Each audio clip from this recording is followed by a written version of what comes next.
What's going on, guys? Gomes here, back again on another MLB The Show 20 Diamond Dynasty video, and this is going to be a very important and very crucial video for you guys to watch. We're going to be talking about hidden attributes, primarily about pitchers and catchers, because those are really the only hidden attributes that we are not able to see.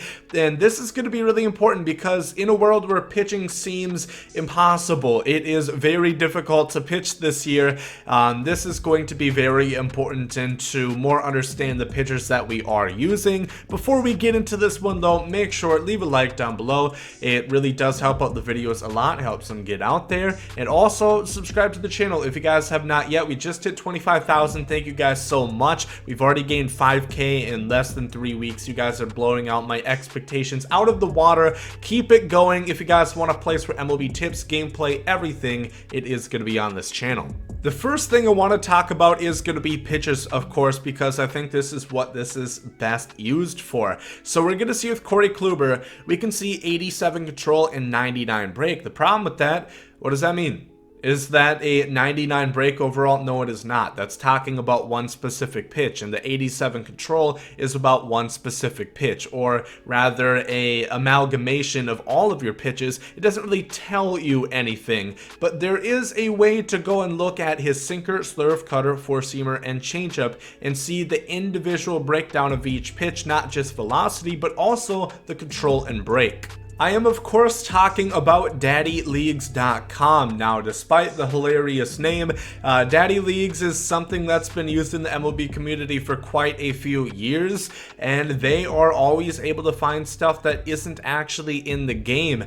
So we're going to take a look at Corey Kluber. We're going to go ahead and search him up, and we'll show you the breakdown of all of his pitches, which is really important to know because some of them, and I've been looking at a few different pitchers, it really makes a difference. Looking at Kluber, his sinker has 75 control, 75 break. His slurve has 99 control and 99 break. So that is an amazing pitch, and really what this is going to do for you, if you see a pitch that doesn't have very good control or very much break, it's going to tell you, what's the point of really throwing this pitch? Because at the end of the day, control is already an issue in MLB 20, and if you further it with having a low attribute rating, it's going to make it even more difficult. As you can see, Corey Kluber is pretty balanced across the board. His sinker is his lowest control pitch, and 75 from what I've used for Corey Kluber. I'm still able to hit my spots regularly with him. I use analog pitching. It might vary if you use pulse or meter. I don't think anybody actually uses classic other than a joke, but yeah, this is pretty solid, and it's going to give you a more in-depth realization of what pitches should you be throwing if it's a full count. If you need a strike, what pitches most oftentimes going to be easy for you to locate, and make sure you don't walk that run home if the bases are loaded. Let's take a look at a guy that I'm not a big fan of. This is Mariano Rivera. Of course, 3 fastballs and a slider. And as you can see, he doesn't have a whole lot of break on the four-seamer, only 75, which is important still. You might think a four-seamer, it's, mainly going to go straight. Break is still kind of important. He has good control on his fastballs, but if you go down to the slider, which is really his most important pitch, I guess, behind the cutter, it only has 65 break. So it is relatively quite flat, which is really detrimental considering he has basically 3 pitches. I wouldn't really ever recommend that you throw the two-seamer. I think the cutter or four-seamer are almost always going to be the better option. So he really only has 2 fastballs and a slider, and the cutter and slider, since the cutter has so much break, because it is such a good pitch, it looks a lot like a slider. It just goes faster. So in a way, this Mariano Rivera really only has a fastball and a slider. So when that slider doesn't break that much and it only has 75 control, it makes it really hard to pitch with him because it's so easy to hit against him if I know it's either going to break this way or it's going to go straight. Let's take a look at one more pitcher. This is going to be a live series, Garrett Cole. I did use him, and while overall I thought he had pretty good command, that was only on certain pitches, and after looking at this, it makes a whole lot more sense. If you look at his four-seamer and his slider, they have phenomenal control at nearly 90, above the slider at 88, and also the four-seamer has a lot of break, and it goes really fast, and it was one of the toughest pitches for my opponents to hit. But if you look at his changeup and two-seamer, 60 and 58 control respectively, and the changeup only has 69 break, and that goes to show what pitches you're going to want to primarily throw. So I think this is very crucial. If nothing else, I would just go on this website, go through all your starters, go through your relievers, and just take a look at it. See what their control is for all of their pitches. I'll look at one more right here. I guess I will look at Tom Glavine. He's a guy that I kind of enjoy, if I could spell his name right. And here you go. Tom Glavine overall has pretty good control across the board. Lowest control is at an 87, so he has great command of the strike zone. The four-seamer only has 70 break, and once again, it just gives you a much better idea of who you're pitching with, which, considering how hard it is to pitch in this year's game, especially at the lower levels, I think it is very nice to have an option to look at these, so highly recommend. But fortunately, that is not where this ends. It is helpful in many other facets of this game, and that is for finding blocking ratings for guys with secondary catcher. Craig Biggio, for example, it doesn't say what his blocking rating is on his card, and it really makes you wonder, is he going to be viable to put behind the plate? Well, here you go. He has 79 blocking statistic right there, and that's pretty good. You know, it's not the best, but once again, he is a secondary.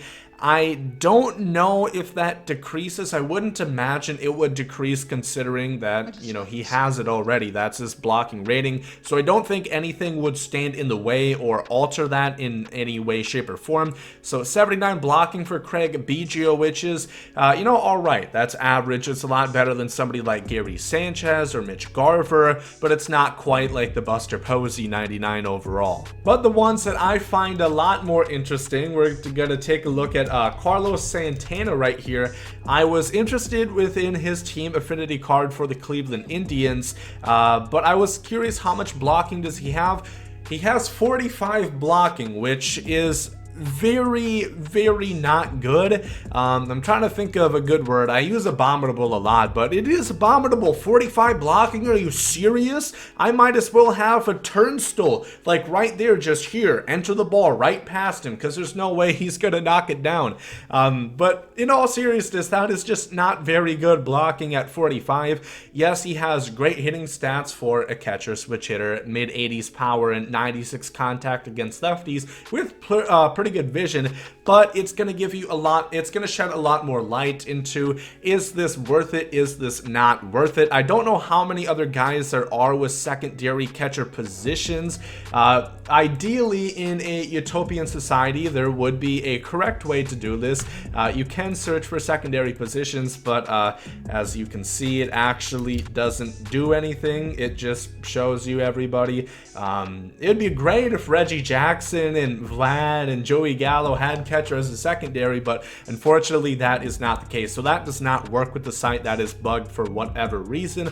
But for all the pitcher control and the break and the catcher blocking rating, it is very, very great, and I definitely recommend that you check it out. So next time you're on the market, next time you're thinking about what players you should pick up and grab for your team, you can get a full, more in-depth breakdown of how they're actually going to perform, because it's great that they show you the velocity. That's obviously very important. The biggest thing usually to take from that is how slow is your curveball, what mile per hour differentials are from their fastball compared to their changeup and their breaking balls, but you can't really get a sense of how good they're going to be with that pitch if you don't know what kind of break it has, what kind of control, because for the longest time, I think a lot of people didn't really understand what that break and control rating actually means on their card, and I believe that is either one rating in particular for one of their pitches, or like I said, it's a combination of all their pitches and it's boiled down to just that number. But that is going to do it for this video. If you guys did enjoy it, please make sure to leave a like down below.